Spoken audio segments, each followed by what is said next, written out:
Good morning, everyone. How you doing today? We're starting day 6 now of IAE, and it's a long list today. We got Consolidated, Outland, Kruger, Grey Cat, Argo. Is that everybody? I think that's everybody. Yeah, Argo, Grey. So, should see a lot of stuff. And here's a little trick for you if you don't know it yet. On the left is Apex, on the right is Zenith. You can see which hall you need to go to by looking at the schedule in the back of the elevator. So today we're going to Zenith Hall.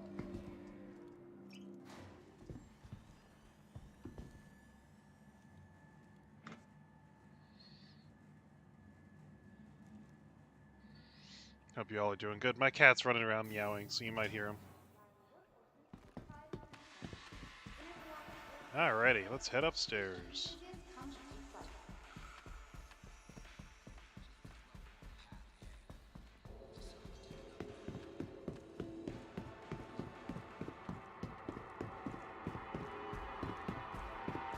So right away, we're greeted with a ship, the P-72 Archimedes, well-known snub fighter, actually a very good fighting ship, and a great snub.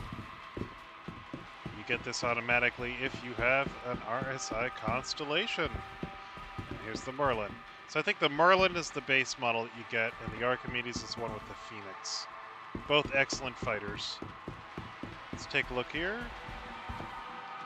We have the P-72 Archimedes, the P-52 Merlin, the MPUV Cargo, MPUV Personnel, Argo Mole, Argo Raft, the Mustang series, the Nomad, and then underneath we have the Hover Quad, Grey Cat PTV, the Arak DS, the Rock, the SDV, Argo SRV, and the Pioneer. So as we look over here, we've got the Rafts, the Mole, and the MPUVs. So the MPUVs, these are actually being used in Squadron 42, so I expect them to be pretty far along. You got one for personnel, so this is the cargo one, and the other one's the personnel one, the one that's over there. And what these are for is, basically from orbit to ground, short-range shuttles, no quantum drive, etc. So not really amazingly useful. Then over here we have the Mole and the Raft. The Mole over here on the left is a 3-person mining ship. It's got size 2 mining lasers. You basically need a crew of 4 to efficiently mine in it. Some people do mine solo with it. That's a lot of work because you can only fly it from up here. So you have to then go back down here, all the way down, get to the mining laser here, mine the rock, and then if you have to reposition, get back on the ship, fly up. No, thank you. Get friends. If you want to mine by yourself, get a freelancer. Otherwise, the Mole is a great ship for mining.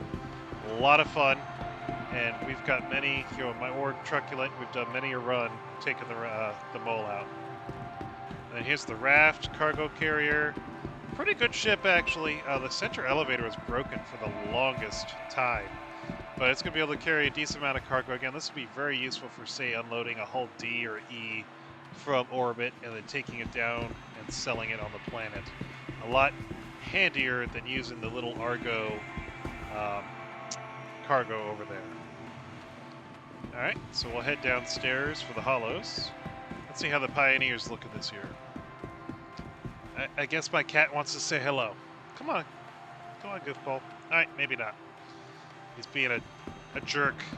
He just wants to be here and meowing at me.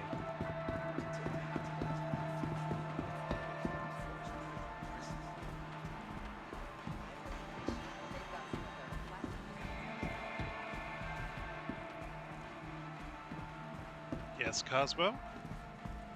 Alright, and now you want to come up. He won't want to stay up because he's a Maine Coon. He's not much of a lap cat, but he's a big, giant, fat cat. And I love him and his little poofy tail. Alright, we'll continue on down here. So here we got the rocks. Again, this one to me still doesn't make any sense. It's a mining vehicle. You need to have a driver and then someone in the turret to do the mining. So the driver is nice and comfortable, air conditioned, I believe. I think that, yeah, so the driver is enclosed. Meanwhile, the one mining is not. And then you got the rock over here where the one mining is still not enclosed. You're exposed, as you see on the outside there. This one's just the one that makes the most sense to me. The regular rock, not the STV. But again, if you want to take someone else and you have fun running with 2 people and you want to go mining, alright, that's where it makes sense. And then we've got the STV and the Grey Cat buggy. The STV fits in a lot of ships and is actually much more usable ground side than I would have thought it would be. And then the buggy is basically just for inside. Although we are going to have buggy racing coming up, so that'll be neat.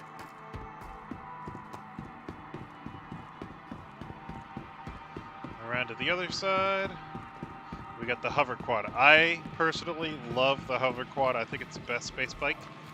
It's a lot of fun. Side note, the hover quad makes a great missile. I accidentally took out a Carrack with it. So if you hit a Carrack with a hover quad, you'll take out a Carrack. So kamikaze runs could be a thing.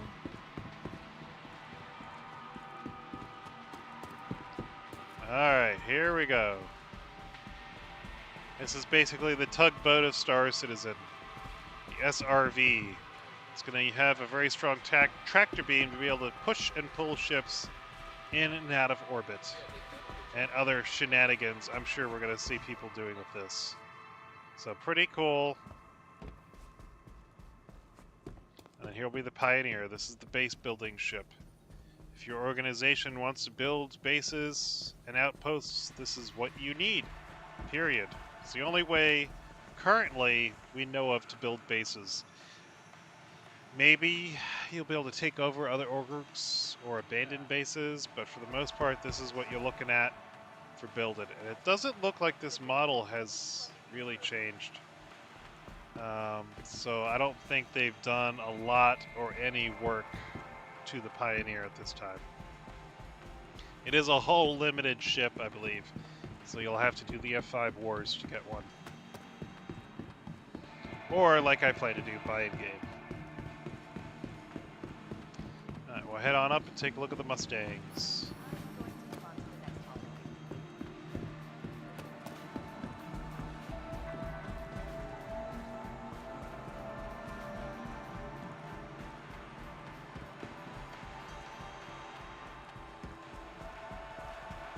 I think we said they're in the back right. Yeah, they're all the way over there.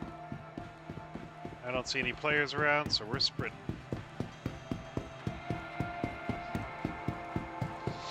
I was running.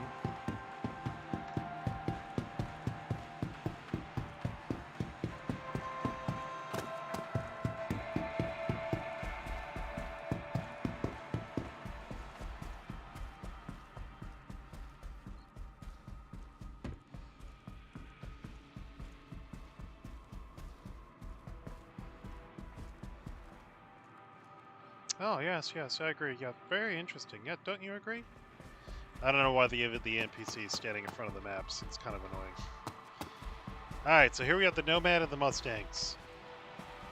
Get the Nomad, ignore the Mustangs. No, I'm kidding. Nomad is actually a great space truck.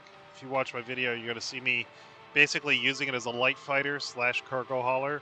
It's actually pretty darn good. It's got the same armament loadout as a Gladius.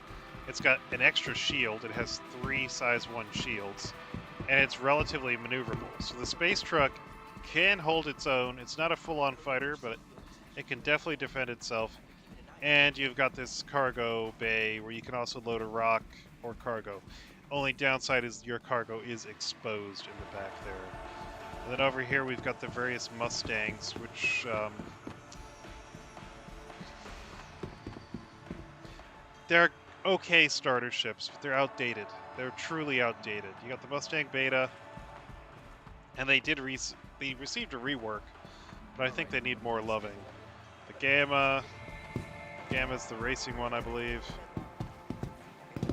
I think the green one's going to be the Mustang Delta, which is pretty cool. It's got a lot of like rocket pods, which are neat, and more armament. Yeah, so this is the Delta. And then this should be the Alpha. Overall, I mean, they're low-cost ships. There we go, yeah, Alpha. Low-cost ships, pretty maneuverable, decent at racing, okay at fighting. They're just very fragile, and I feel like they're rather limited in what they can do. I mean, they're great. They're great starter ships. Don't get me wrong. Um, they have a limited interior, and I just feel like if I was going to choose a starter between that and this, the Nomad wins any day of the week. Although I do hate the Nomad, its little hover landing gear. It tends to bug out planets a lot. But other than that, it's a great ship. So again, come out, rent, fly, have fun. There's your short video for the day. Hope you guys are having a good one. Hope you're enjoying the event, trying out all the different ships, being goofy and enjoying strange server strangeness. All right, and tomorrow's Thanksgiving. I will still do a quick little video, and